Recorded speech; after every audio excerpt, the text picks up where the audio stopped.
10 menit pertama laki-laki kalau pulang, satu, dia senang lihat istrinya tersenyum. Kedua, tidak suka ditanya-tanya. Beliau akan datang ke mejanya, ya, ke mejanya, ke kursinya, duduk di situ, ya, taruh HP, ya kan gitu ya Pak ya, taruh barang-barang, taruh uang receh yang ada di kantong gitu Pak, ya, apa saja semua ditaruh. 10 menit pertama tidak suka ditanya-tanya, tidak suka ditanya-tanya, tapi suka kalau kita, ya, senyum. Saya dulu keliru, suami lagi gitu, saya tanya, terus dia duduk kan, saya tanya, ya, capek ya Mas? Iya. Terus waktu itu selalu mau menjadi istri soleha. Saya kira dengan menjadi istri soleha caranya adalah menanyakan kenapa kamu capek. Kenapa sih Mas? Mbok ya cerita sama aku. Saya suami di sini. Aku kan istrimu, ibu dari 5 anakmu. Suami saya bilang gini, diam. Atau tangannya begini. Dulu saya tersinggung sekali. Sekarang karena penelitiannya baru tahun 2006 terungkap, setelah saya tahu, saya menikah 92 sampai 2006 bertengkarnya di awal-awal pertemuan, ya. Karena terungkap bahwa laki-laki kalau sedang 10 menit pertama, atau dia duduk nonton televisi atau pegang gadget, itu tidak suka ditanya-tanya. Kenapa? Rupanya laki-laki walaupun nampaknya nonton TV, nampaknya pegang gadget, dia sedang memikirkan besok saya harus bagaimana lagi menjemput nafkah keluarga, dan tidak suka ditanya-tanya dulu. Mending ibu siapkan makan dan minumnya.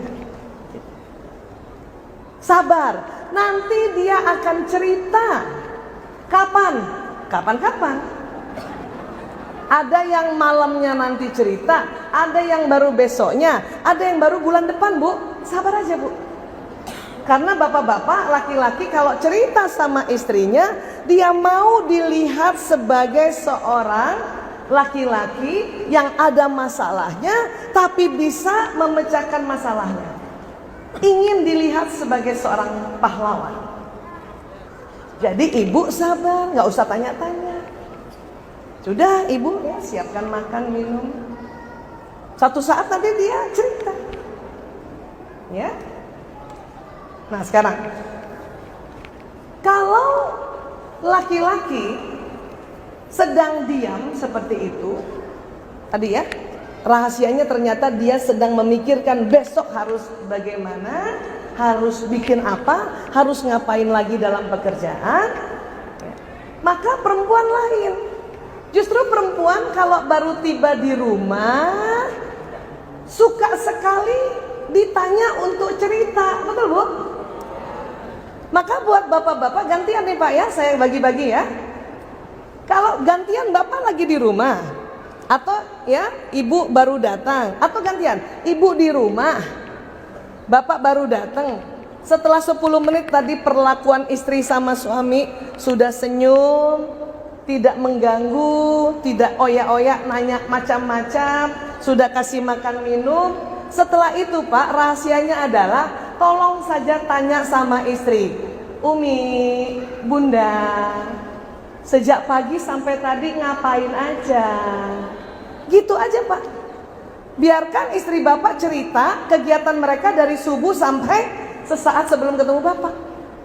Karena perempuan memang senang mengungkapkan ceritanya. Karena perempuan butuh bicara. Kenapa? Karena jumlah kata-kata perempuan lebih banyak dari laki-laki. Allah ciptakan lokasi bahasa pada perempuan sama laki-laki beda. Otak kita ini dibagi dua oleh Allah. Ada belahan kiri dan belahan kanan, ya.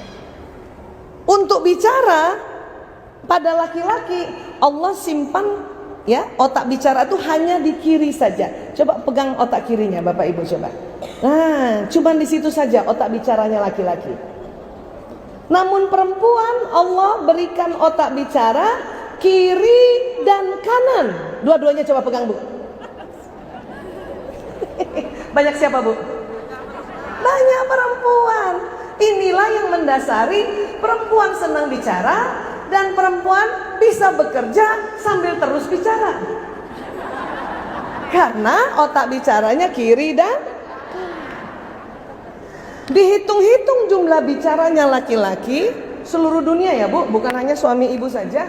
Dibanding juga ya bicaranya perempuan, didapatilah laki-laki per hari kurang lebih 7.000 kata. Pernah dengar saya cerita begini? Ya, di media sosial ya. Dan perempuan, Pak, karena otak bicara kami kiri kanan, kami per hari sekitar 20.000. Tuh, berapa kali, Bu? Laki-laki 7.000, perempuan 20.000. Kurang lebih berapa kali, Pak? Hampir 3 kali. Kata ibu-ibu, tapi saya pendiam, Bu Aisyah. Iya, ada juga yang pendiam, yang kayak saya gini. Nggak percaya saya pendiam. Perempuan yang pendiam 16.000 kata. Yang banyak bicara 24.000 kata. Ibu yang mana, Bu? 20.000 atau 24.000? 24 kayak saya ya.